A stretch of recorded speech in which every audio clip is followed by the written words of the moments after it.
Today, good afternoon, viewers. Good morning, good evening, wherever you are watching from. Today is another episode, and we want to X-ray the presidential pardon or clemency, if you want to call it, by the Nigerian government led by Bola Ahmed Tinibu. And you are all aware that he gave pardon to some people about yesterday or 2 days ago.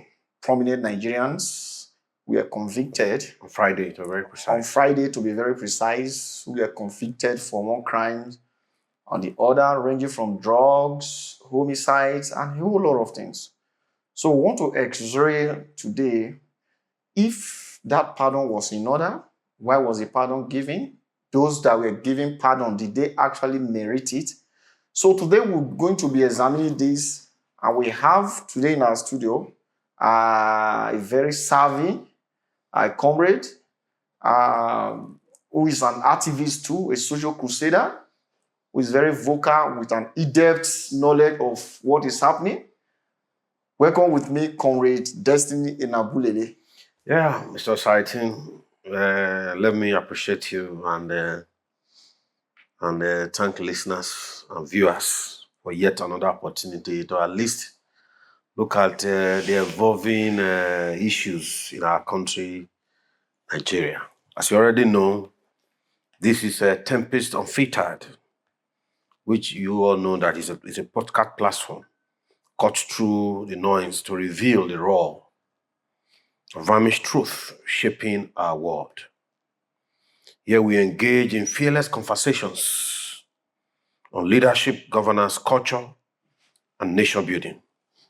The issues that define where we are and who we aspire to be.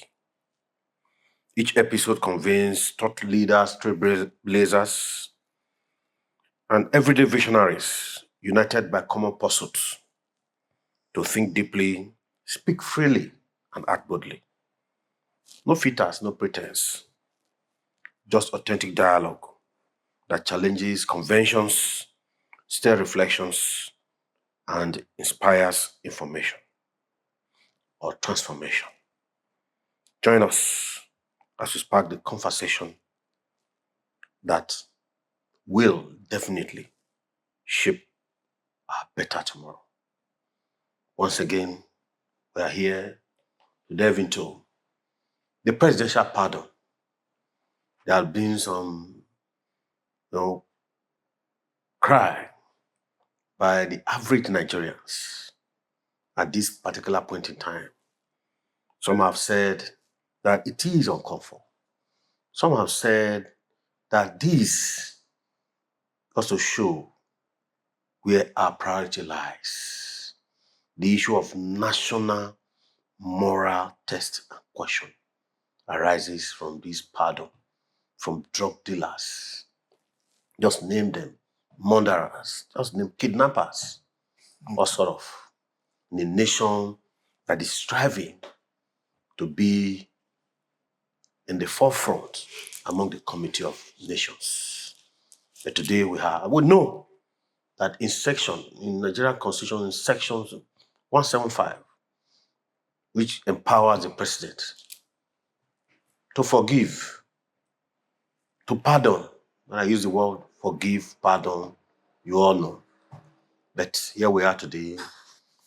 The bone of contention here is to look at the characters of the persons that have been pardoned. That's why we are here. We just hope that you tag along with us. Let's look at it together and let's see in the next days, in the next month, what this pardon holds for us. Now that our economy is crying for help. It's crying for help. What would this pardon portray us before our friends? When I say our friends, in the International Committee of Nations, United States, just name them. UAE, just name them. UK, France, and the likes. We are wooing investors. But here we are free kidnappers. We all know what kidnapping has now become in the Nigerian economic system. Some have said it's the most thriving business in this country.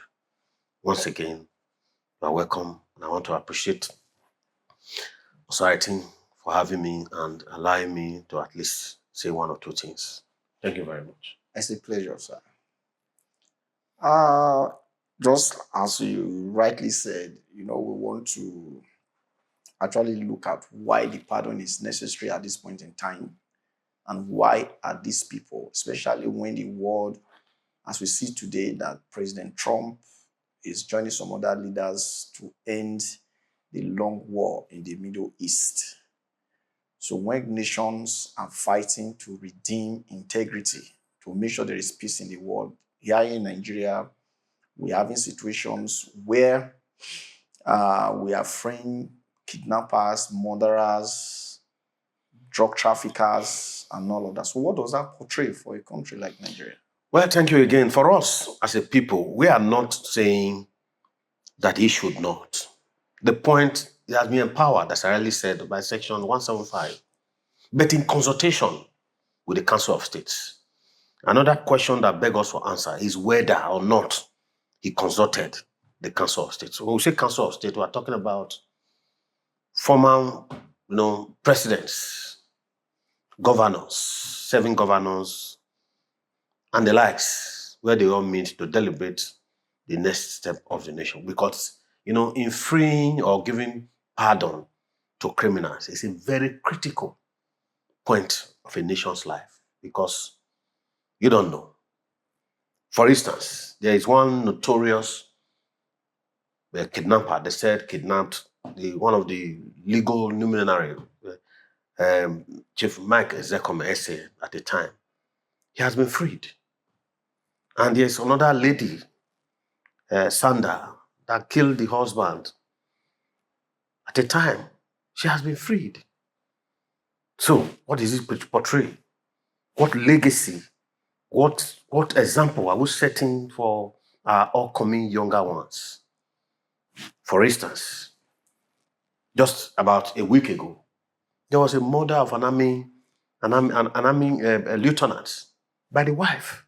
Set him allegedly, please. Allegedly. Yeah, allegedly. Sorry. But here we are, we say things the way they are. Yes. Because she has admitted to a certain fact that indeed there was a fracas between she and the husband. Yes. And there was a gallop of fear in the house. And again, no, we must see, in this platform we say things, the dead is not here to speak. Yes, I know. The fact that we are speaking to the truth here. Yes. The woman did not actually mention that she actually had anything to kill the husband. Though there was a gallon of fear on the ground, that the man, out of annoyance, kicked it.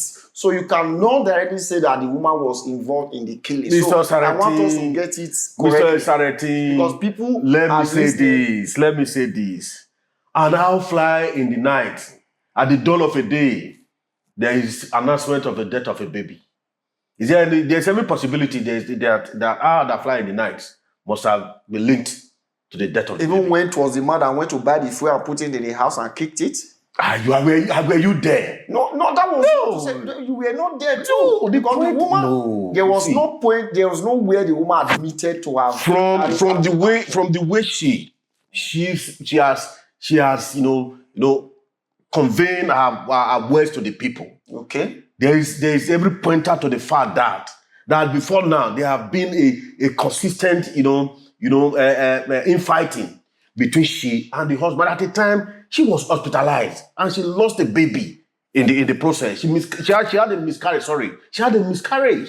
And here again, the incident is about to. So there is every tendency in an attempt to defend herself. Okay, let me leave it at that. So it has not been proven. According to you, allegedly. No, it has not been proven. Allegedly. All right. Again, very quickly before I forget, you mentioned this, that to grant a state pardon, there is a committee or there is a body responsible. What's the Council of States? Yes. Now comprised of so many people. The former presidents and governors. You directly indicting President Tinibu that he did not listen or did not consult with them, or that committee actually misled Tinibu. Don't forget that committee was headed by the Attorney General of the Federation, Lateef Fagbemi.